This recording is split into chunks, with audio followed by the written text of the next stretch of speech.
Огромната училищна сграда в село Руец, строена преди 46 години, днес приютява едва 30 на деца. От години класовете са слети и маломерни. В средищното училище в Буйново, където учат деца от 3 села, пък има 53 ученика от 1 до 7 клас.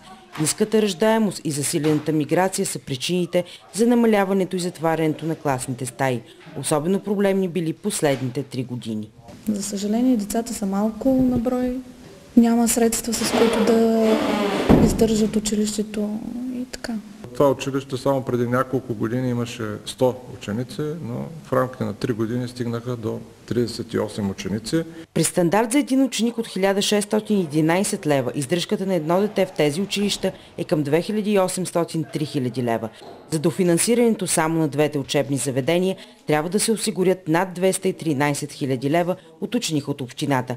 Оттам припомниха, че последната оптимизация на училищната мрежа в Търговище е била през 2008 година. От тогава до сега децата са намалели с близо 1200. Оптимизирането на училищната мрежа, за съжаление, е за сега само началото.